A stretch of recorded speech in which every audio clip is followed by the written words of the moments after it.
Game with the Sapphire Ruby control deck. We'd love to go first. Takahiro. I'm gonna keep this kind of ambitious hand. Needs a Sapphire, but the hand has cards that are pretty good against Takahiro in general. All of our return to Cinders are on the board of this configuration, so we're probably a bit of a dog game one regardless. So I think I'd like to keep a hand like this and hope to get a little bit lucky by hitting my threshold, rather than mulliganing and then like having a bad mix of non-resources that aren't going to have a high impact on the game.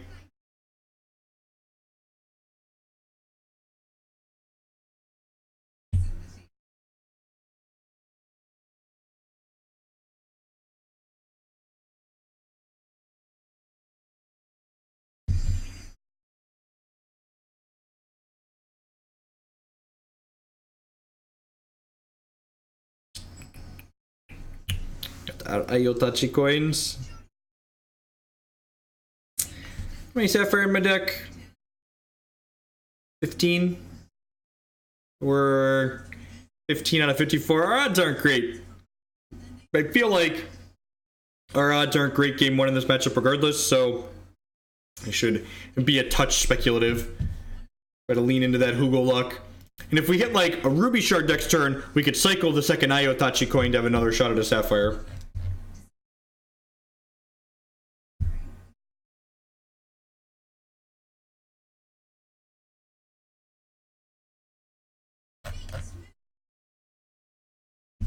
Yeah, but like, if you asked me to describe a hand that would be good game one in this matchup, it would be like this hand with both of our thresholds. So I think it's worth it to keep this hand and hope to hit our other threshold.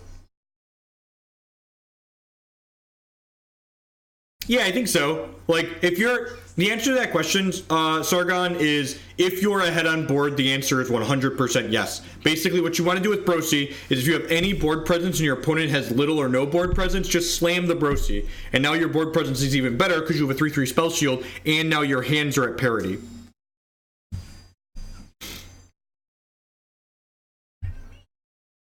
%, so we're 78% to miss, so 78 raised to the 2. So we're 40% to hit by our next turn, our third turn. That's fine. I think that's fine. Is my opponent disconnected or something? Maybe we're not actually going to play and find out how greedy this is because they're not here. Dear opponent, where are you?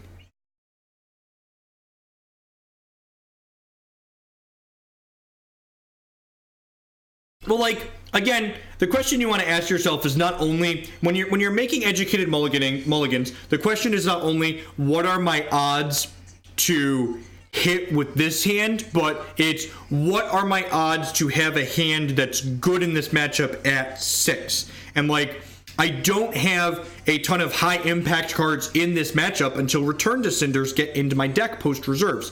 And Dingle and Discombobulate are some of my higher impact cards in this matchup. And my chance to have a Dingle and functional thresholds on 6, I think is lower than my chance to hit functional thresholds with this hand.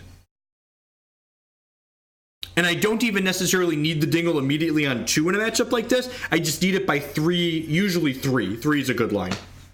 So like, if I feel like if I hit my Sapphire by 3, I'm a strong favorite to win with this hand, I should take the 40% chance to be a strong favorite in this game.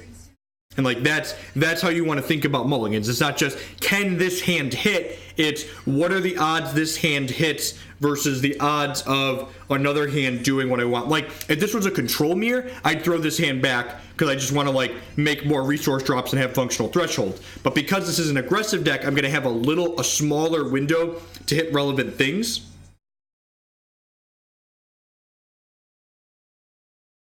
Also, for those of you out there that are new to the stream, you'll never lose a game because you mulligan to 5 if you always keep 7. It's just the truth. It's just the God's honest truth.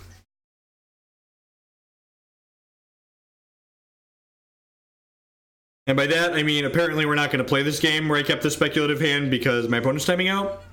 Looks like my opponent's timing out. Now, here's the real question. Do I keep this little rant in the video. Was this rant educational? Let me know in chat.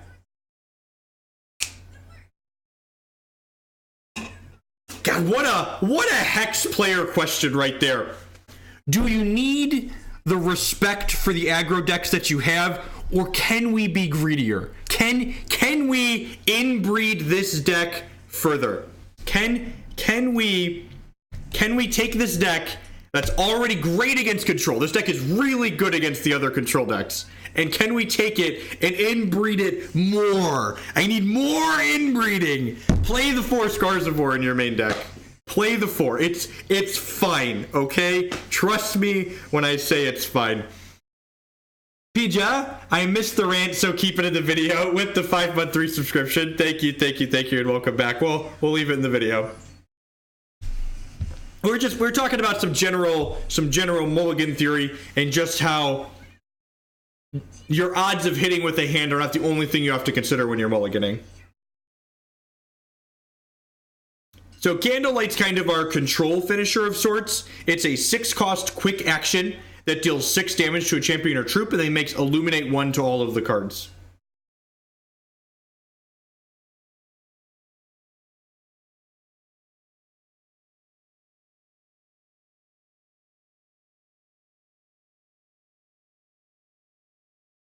Dark Wonders, I wanted game agnostic sub notifications. Nintendo has started going after content creators that use their IPs in their content, so I just want to nip that in the bud before we grow.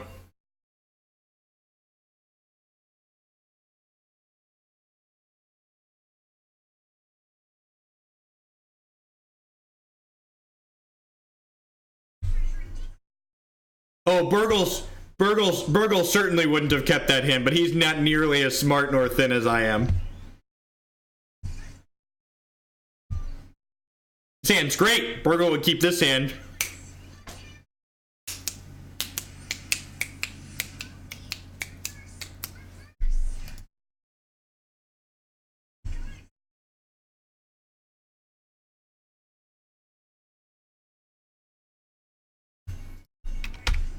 Point a mulligan to 5. This game might be like punching a small child.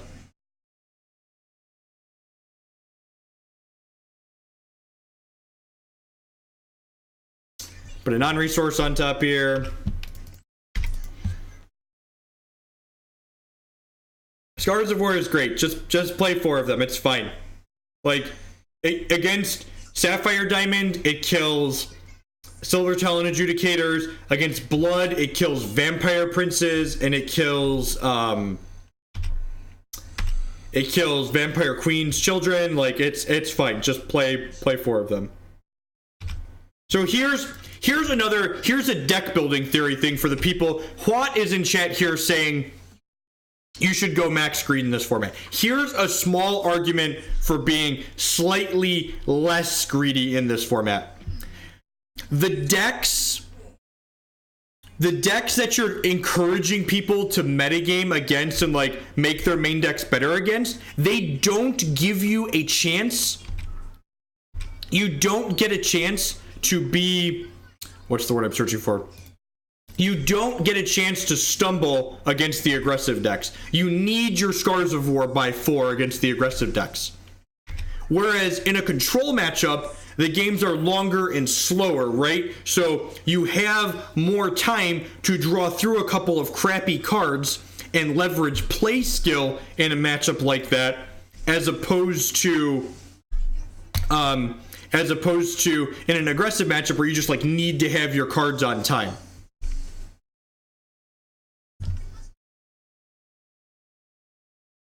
So Scars of War are not doing much better than that in this matchup, so I'm just gonna pull the trigger on the first one here, clean these dorks up, take 1 less, and the next Scars of War will come through and finish them off. Play out this Nameless Draught so we could use my Runic Upheaval. So you'll note I commented that the Nameless Draughts were kind of awkward in the Blood Sapphire deck. I think the 3 are fine in this deck because most of the time in this deck I am not using my champion power on 5. I'm saving it until later in the game when I have like extra resources or cards like this in my hand that I don't really care about. Take 2 here, sure. Runic Upheaval out. Runic Upheaval on Primordial Sabretooth is just like, it's delicious, to say the least.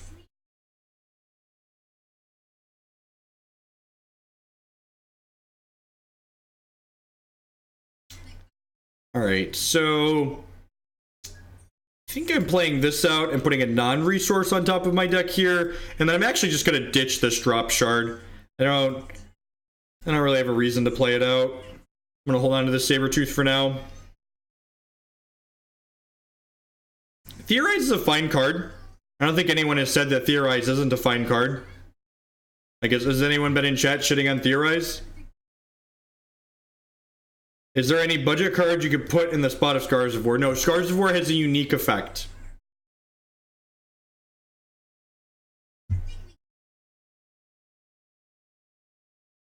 This Sting probably doesn't do much at this point. I guess I could hold on to it because it's going to illuminate with this Candlelight here in a minute.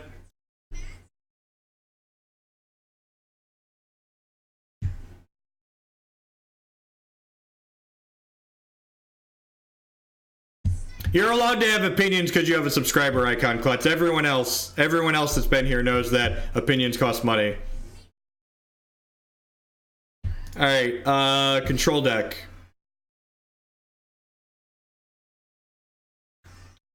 Verdict's fine. Sabretooth is fine. They have Exalted Pathfinder. Scars of War is kind of mediocre. None of these other cards are very exciting. Bring in Psychic Ascension, I guess. Just like go over the top of what they're doing. Oh, right. I have 61 cards in my deck right now.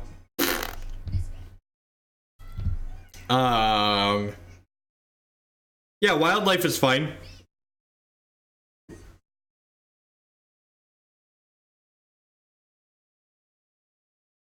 And I have my 2 Runebinds in, Burgle. I'm not boarding Runebind out. That's not a plan. Oh, you know what? I'm gonna board in Disruptor Drone because I've played against Rolf before, and he plays Runic Upheaval, and Disruptor Drone can kill the second half of Runic Upheaval. Caravan's not an unreasonable consideration either.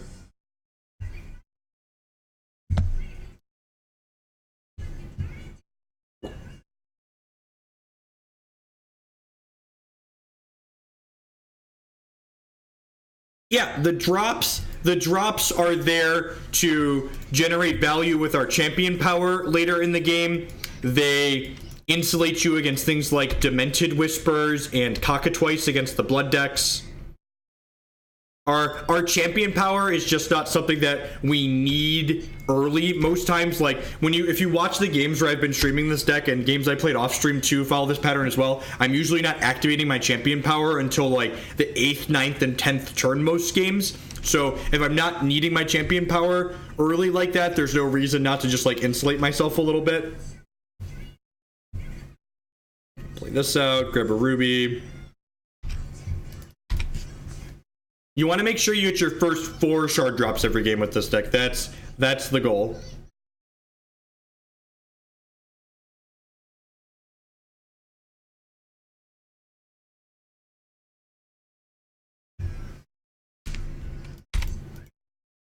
It's an aggressive verdict, but I kind of like just using my resources there.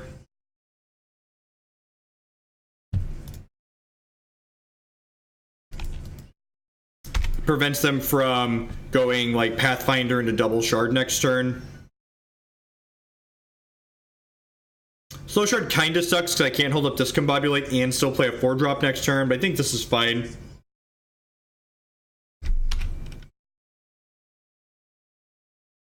Yeah, maybe Burgle. They have to draw 1 card off of it here.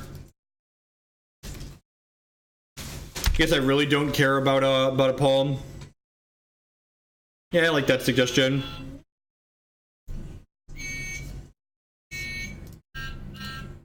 That's exactly what the case was. In fact, at the start of the stream, I said at some point we'll be an adult and cut a card, but for now there's 61 cards in my deck. The very start of when we loaded up the deck was, I'm not being an adult and cutting a card, so for now we're playing 61. Wildlife's actually going to be really bad for us here. Yeah, so my sequencing was just like ass this game.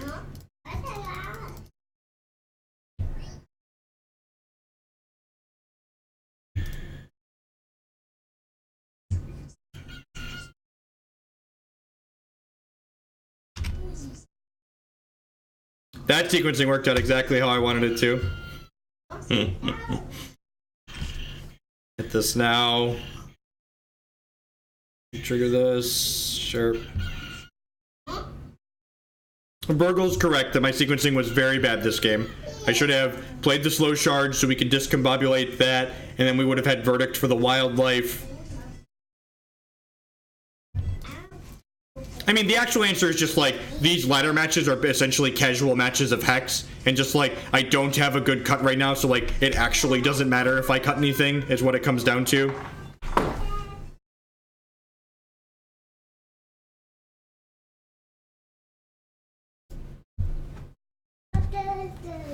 Yeah, we're pretty dead, all these slow shards. So, if I would have...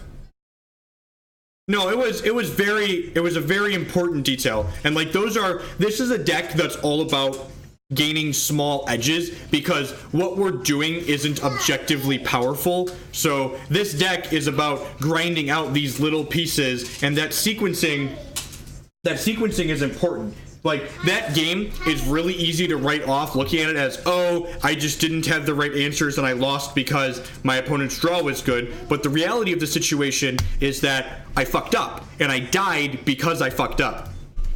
And TCGs are one of those things where if you don't want to get better as a player, or if you're someone that just wants to feel smart and never have anything be a mistake that you make, there's always an excuse for every loss that you get. It's very easy to just point and click and play my cards as quick as possible, and then when I lose, just go, oh, my cards weren't good enough and my deck's bad, or my opponent's deck was better, when the reality is a lot of the times, especially in decks like this, there's a lot of little edges that you can gain in these games by acknowledging which threats matter and then sequencing accordingly.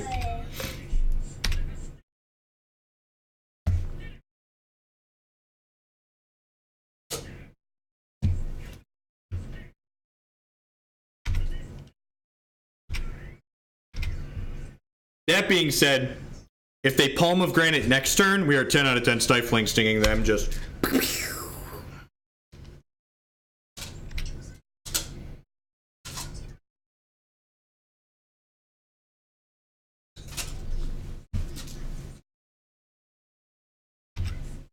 Yeah, because Stifling Sting we can't really save to kill other things. It, like, kinda kills Exalted Pathfinder, but not really.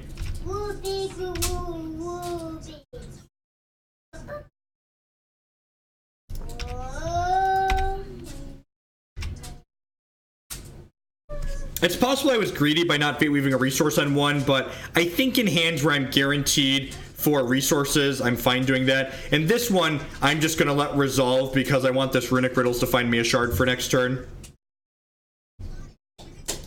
So, last turn, I stung the Palm because I didn't have anything better to do, and it was just a clean 1-for-1. This turn, I have something better to do. Oh, this was a mistake. So, this is really important. And again, it just looks like my opponent drew well, and there was nothing I could do here. Play against these decks with Riposte, play your actions during their second main phase. And the reason for this is, Riposte says, at the end of your turn, if this is in your hand, revert it and give it back to your opponent. So if I play this during my opponent's second main phase, the Riposte would immediately give it back to me if they Riposte it during their second main phase. It's a really, really small detail that's probably literally going to lose us this game. Almost certainly going to lose us this game.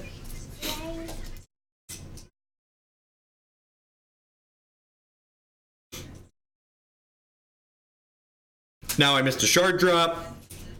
Now I have to burn this verdict on my own card, so I got 2-for-1 by the Riposte.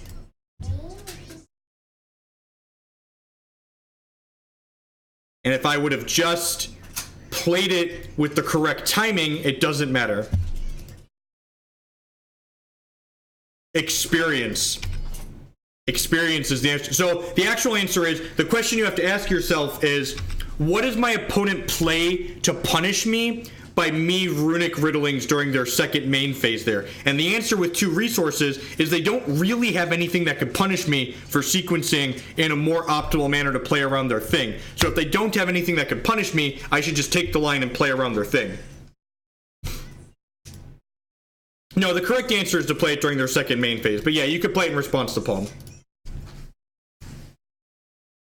And again, like these are just like, these matches don't matter. Like I could lose the next I could lose probably 25 matches in a row and still realistically make top 64 of the event thing this season because I just like have played that many matches of Hex. So like my goal when I'm playing on the ladder, especially with a deck like this control deck, is if I'm learning something from the game that I'm playing, that was a successful and worthwhile game of Hex. If I'm not struggling to collect rank, and I'm not struggling to collect rank this season because I'm playing a ton and I'm winning a bunch, my goal from all of these games that I'm playing is to learn something. And if that, you know, getting punished by that riposte is going to sear that into my brain, play it during their second main phase, you idiot, that's a good, this game was worthwhile for me to have played.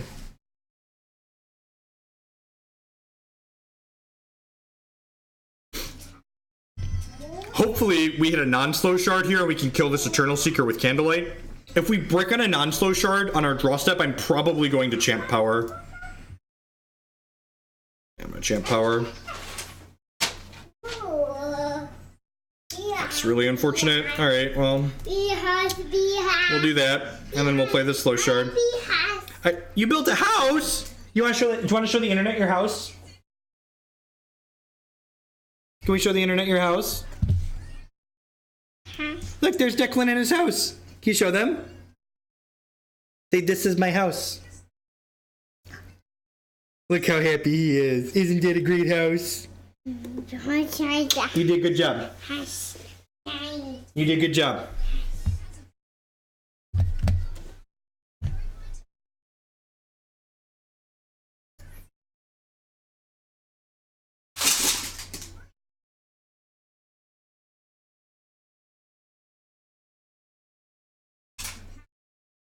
The old momentum Dingler. Yep.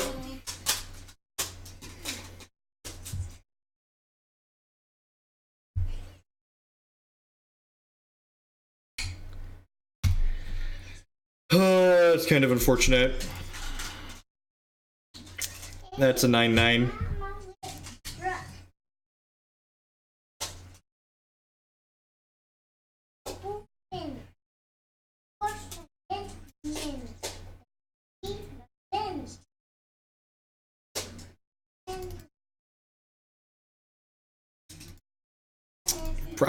Probably gonna lose this game. Hopefully they don't have a Gargolith here.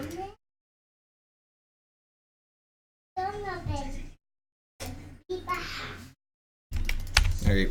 We have 3 Candlelights. Let's hope that these 3 Candlelights can drive us to... And that's actually good for us, because this means they lose the card advantage that they generated here.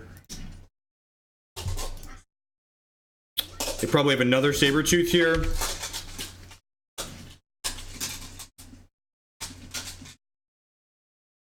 I forgot how salty it makes people, right? We're taking 1 here, maybe 4 off of that.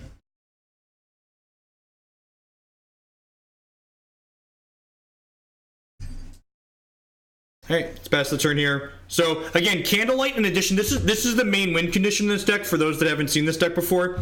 In addition to dealing 6 damage to something, it modifies every other card in our deck to gain the text Illuminate 1. So now every action we play is going to Illuminate.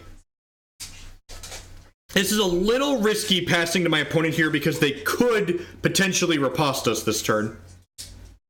But I think I don't want to give them a chance to... I don't want to give them a chance to, what's the word that I'm searching for?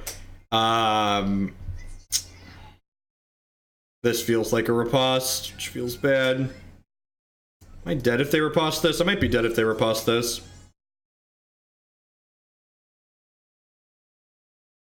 Okay, sweet, we got a blocker now. So this is gonna hop in front of the 7/7. We'll take 5. And now all of my actions illuminate 2. And when I play this third Candlelight, oh jeez. Oh jeez, Brosy Buck. Well, that was... Alright, I got a Lumigoth, deal. Alright.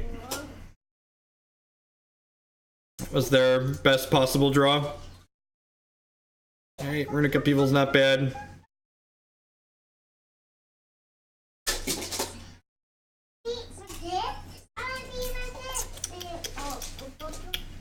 Probably just playing this Lumigoth outright.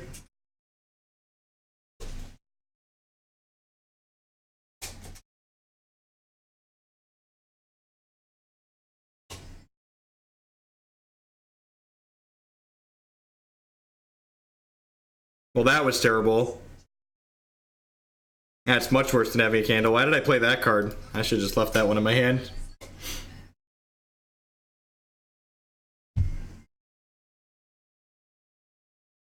You think I should have whimmed the Lumigoth, get a different 6-drop? Oh, his random generation is much better than mine. I forgot to put counters on this because I'm tilted.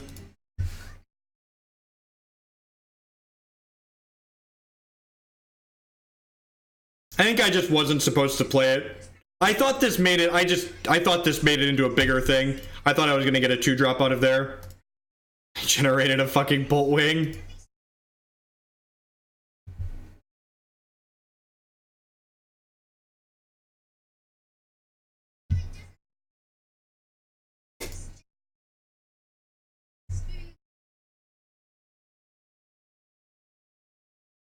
And again, this game's kind of spiraled. I didn't use this again. This game spiraled out of control for me, but the fact that I didn't have that Runic earlier in this match is kind of a big deal. And by kind of a big deal, I mean a huge deal.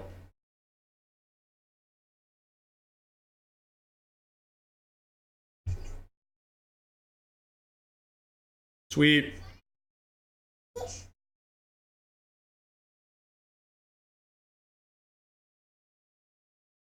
Have any clean answers to this? I really don't.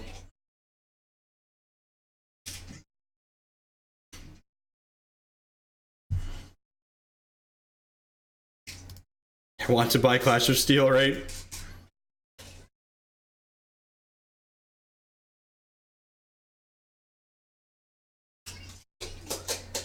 Alright, so that means they drew a resource.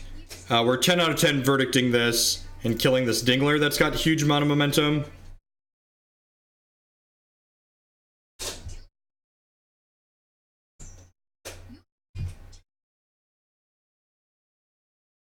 I'm gonna make one candle and then make these 2/2s, I think, so they can block Dreadlings. Yeah, we're not, this game's not unwinnable, but it's definitely not good for us currently.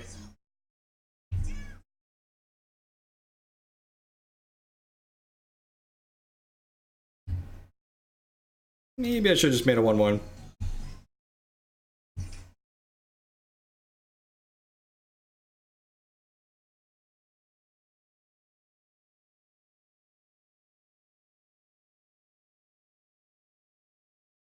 Yeah, I probably should have just made a 1/1.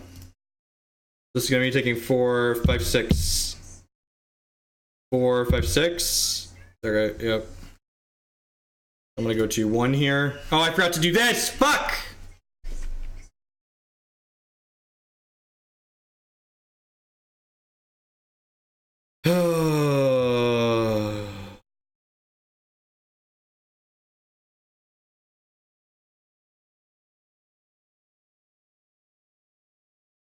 Oh, I did, cause I'm just, the fucking block lines on this game suck. And I've been playing badly all the game. I'm dead. Alright, well that game was a comedy of errors. It was a good educational game on things not to do.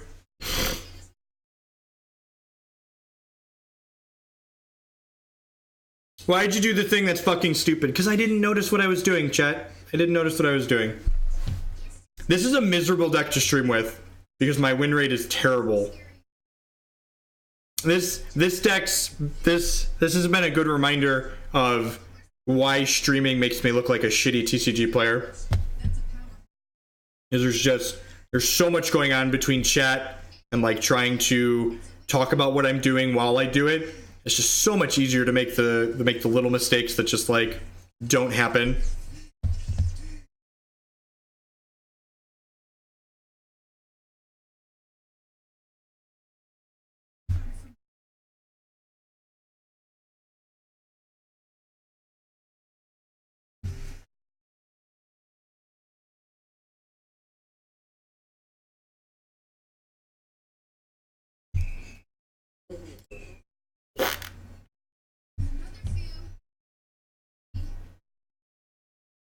No, you cannot fall out of Cosmic. And I'm fifth, right? Like I said earlier, when I said that we could lose 25 matches in a row, I wasn't kidding. You could probably lose a bunch.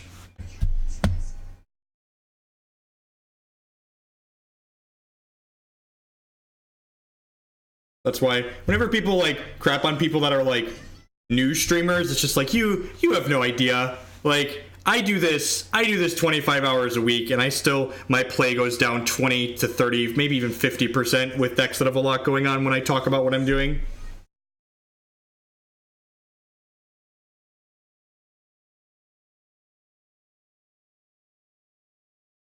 It's not even just the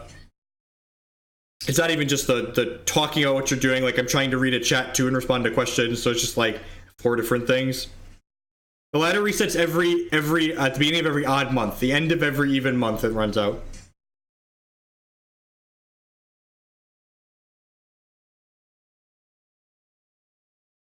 No, you don't get bonuses at the end of the season. Whatever you earn from the ladder on your way up. Look at that, we get a rematch. God bless. And try and be less of an idiot this game. Yeah, it sounds great.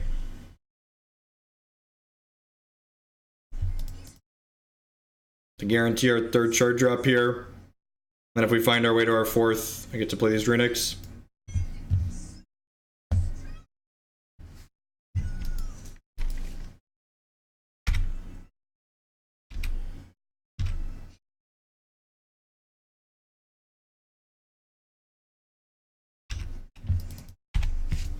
So your goal with this deck when you're setting up your resource, these Fate Weaves, again, we've been saying, you want to make it to 4. You want to play these Runic Riddles on 4. You want to play the Runic Upheavals on 4. Your goal is to play your draw spells on 4 consistently.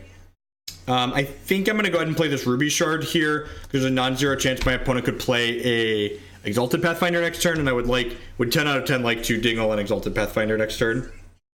There's an easy way to view your match history. If you have the API enabled, you can sync to TCG Browser. Do not care about that one. Whenever they draw a card, they gain a permanent resource. I don't really care about them gaining extra resources. Play this, guarantee our 4th resource next turn. God, Fate Weave is great. Control decks like this are so crappy in Magic because you can't keep these 2 resource hands because you brick and die. And here it's just like, sure, yeah, step keep. Why not?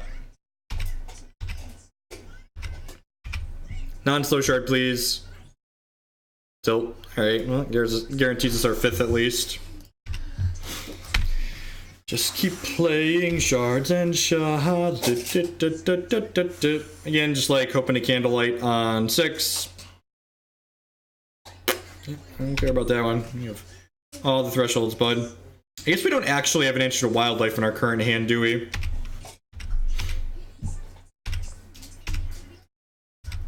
Scars of War is like a pseudo answer. Candlelight and Sabretooth also pseudo answers. One thing that's nice about saving your Sahas power too is that you can use it to re-trigger your runes when you're looking for something in particular. Yeah, I really don't care about that, right? It's like nice, have a 5/5. Got these Sabretooths.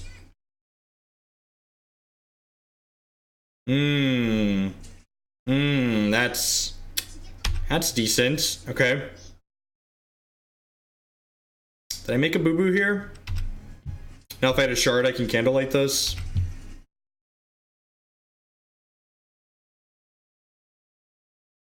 Into the Unknown will do.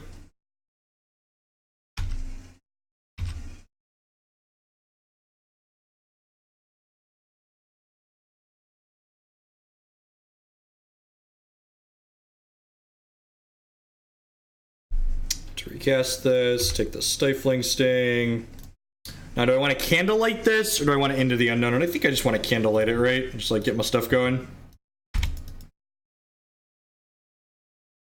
And I think I want to... I think I want to bin this and hold the resource for next turn. This does give them a window to wildlife.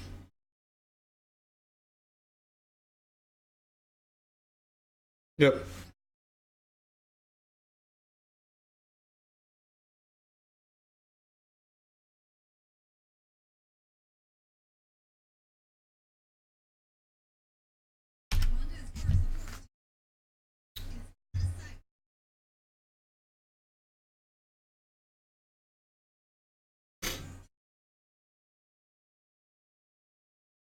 Alright, so what do I want to do here?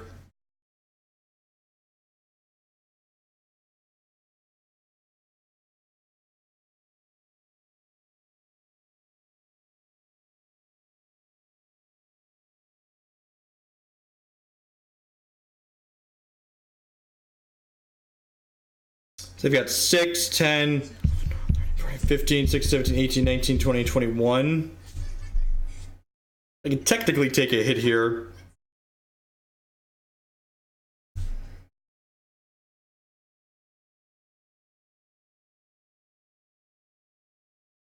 I could Scars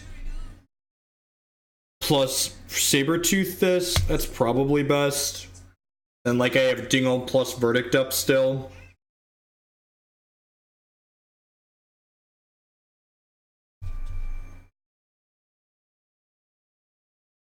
And then like hope that we can slowly pick their board off while slowly pick their board apart while stemming our bleeding with candles.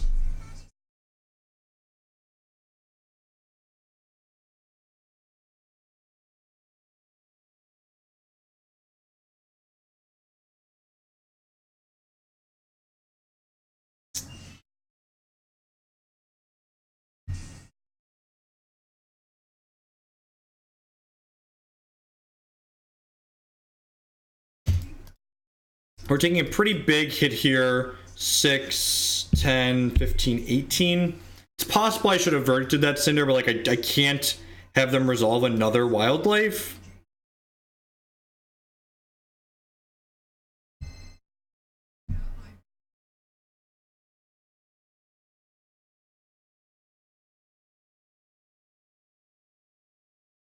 Okay, Stifling Sting is great. Lets me go kill this, block, block.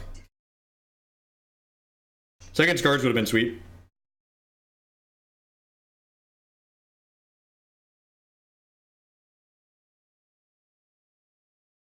Okay, so they have a Valor plus a resource here now.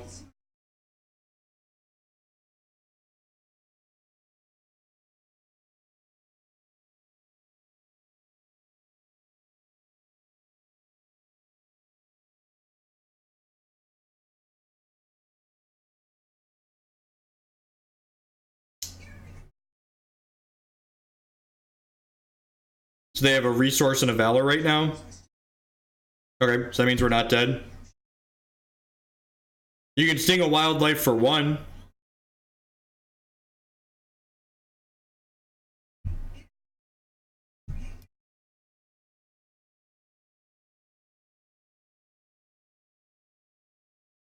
Oh, jeez. Oh, jeez. I forgot that this does a thing. So I should have killed that. I forgot that. Oh, I'm dumb. I should read their random cards. Those two comboed together.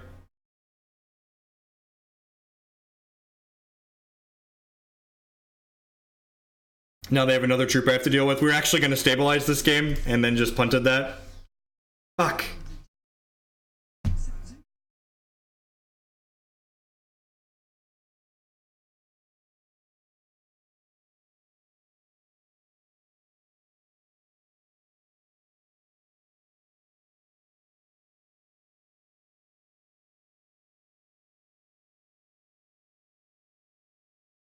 Great, pass the turn here.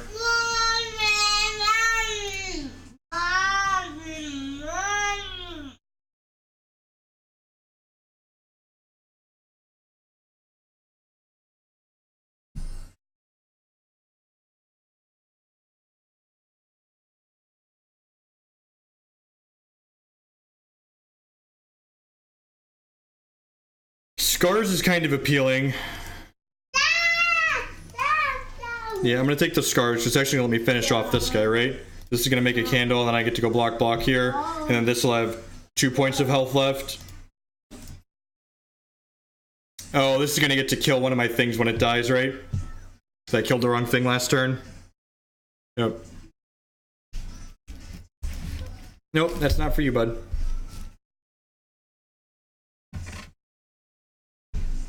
Declan, don't grab Dad's desk, please. Oh, specs.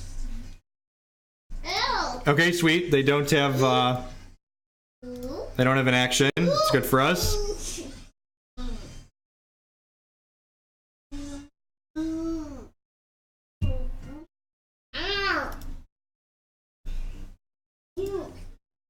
All right.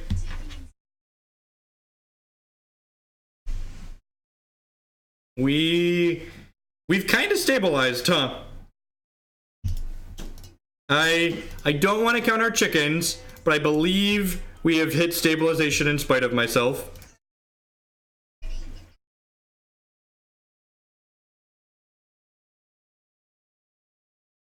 Drop doesn't have Illuminate on it, Burgle. Otherwise, I would have. Have to interrupt that one. Otherwise, he has 17 resources and be able to make plenty of things to kill me.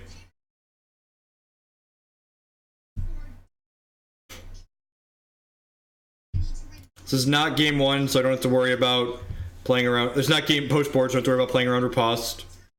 Watch him just have main deck riposte as I say that. Just totally dumpster me.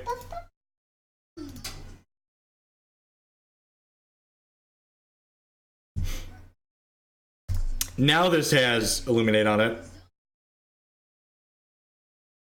Make my candles bigger. These are each have Illuminate 2, so I can put you to 12. Alright, yeah, this is lethal. So, put you to 12, double Illuminate, Runebind your thing, double Illuminate, still have Verdict of the Ancient Kings up / Discombobulate.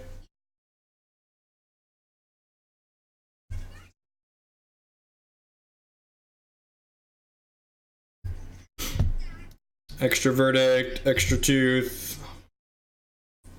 Got some Scars. Last time I brought in drones for these other 2 Scars, that's probably fine.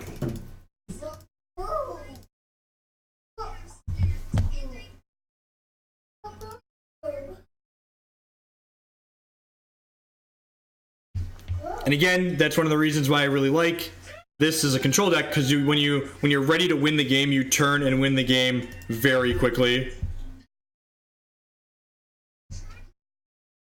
Yeah, seems great. 4 resources, interrupt, card draw, with dark to play.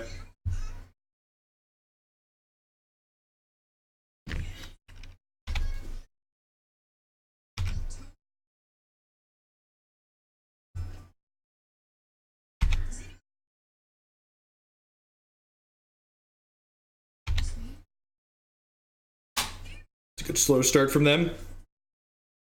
Pressure them with our Disruptor Drone here.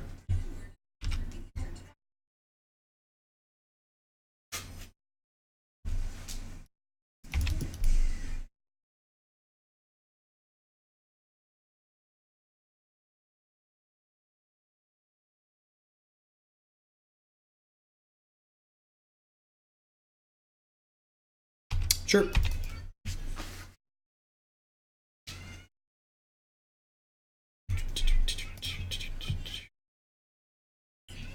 Play this, so we have Discombobulate up. It's just removal. It's literally just removal, right? I don't have anything else on my board that's particularly good, right? And like, they make enough resources that Acolyte of Shoku's like a real threat, so I think killing that's fine.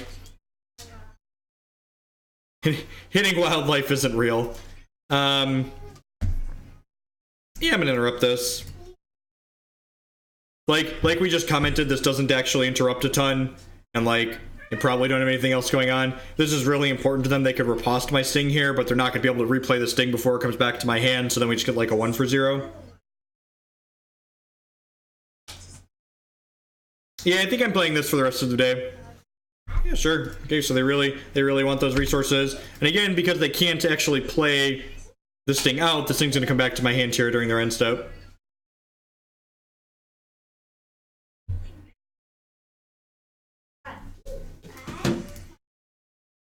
Play this out. Attack for 3.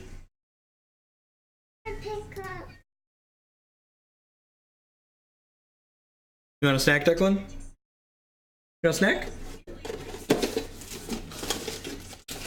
You want this? Okay. No, open it.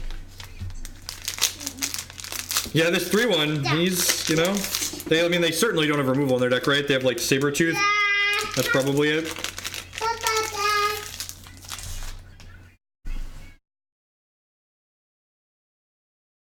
Discombob that.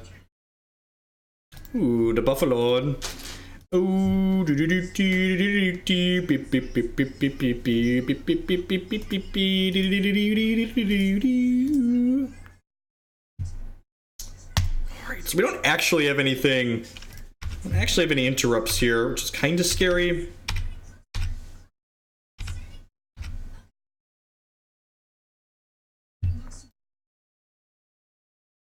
The 2-cost Shardless Bolt Spasm. Going the distance. Oh, yeah. Shambling Junker resolves. What? Stops my 3-1.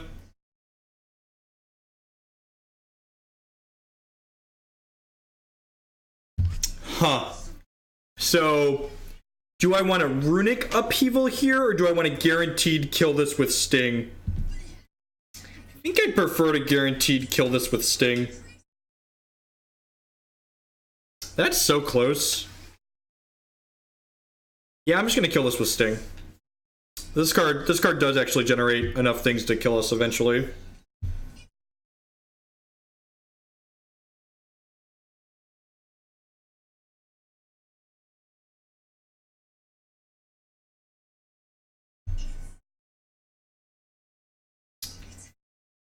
It's great. Alright, my Disruptor Drone has been disrupted, so we'll pass back here.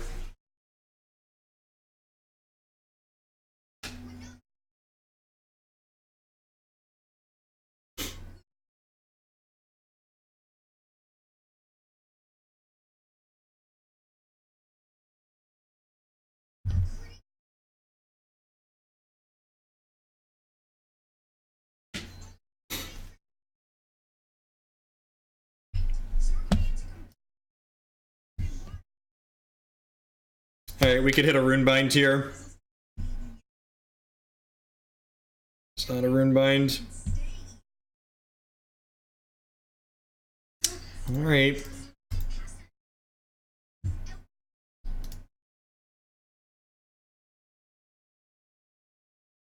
Each other random troop. Yep, that one's gotta die.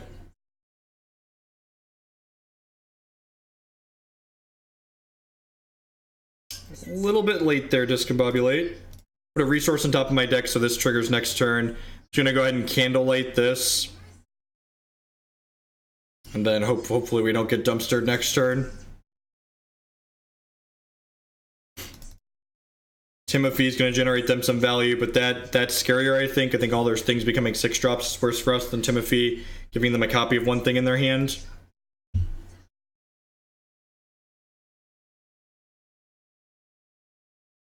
Taking us to Turtletown, right?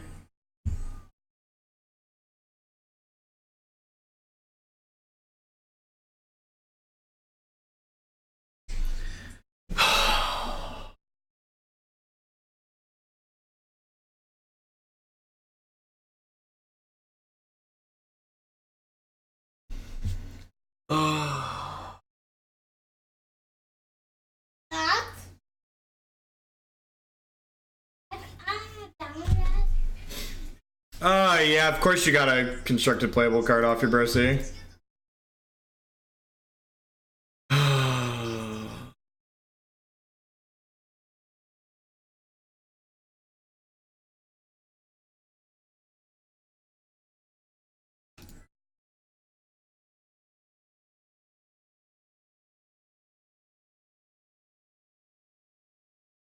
Another fucking shard.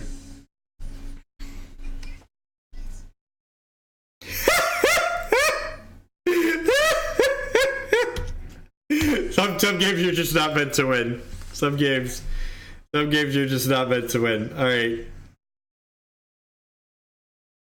Onward, upward, backward, forward.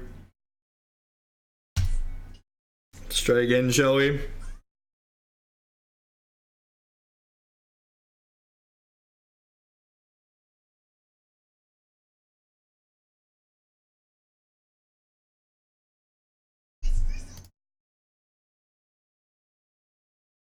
It's fine. Not exciting, but fine.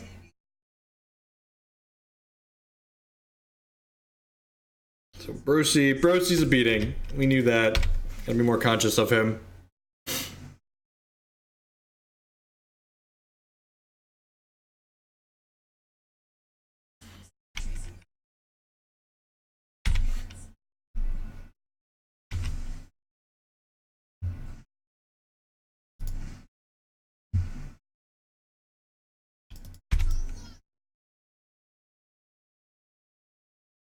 If we don't hit a non-slow shard next turn, we'll probably ice a resource to the top, so that way we can hopefully hit a non-slow shard the following turn.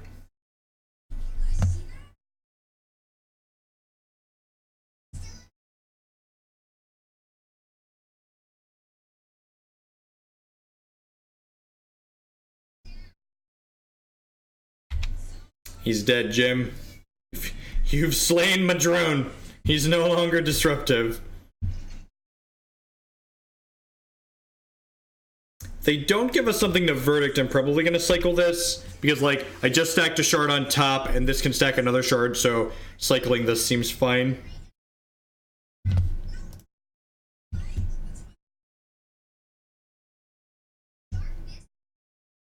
I don't care about this.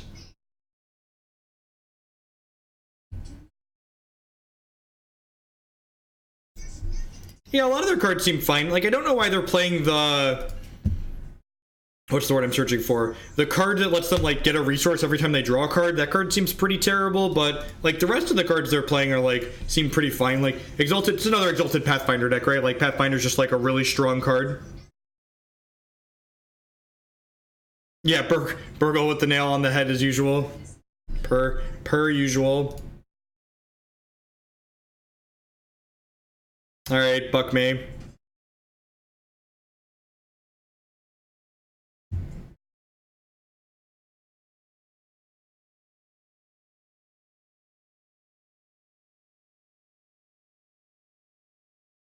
That was nice. We didn't get bucked up there. I enjoy not getting bucked up.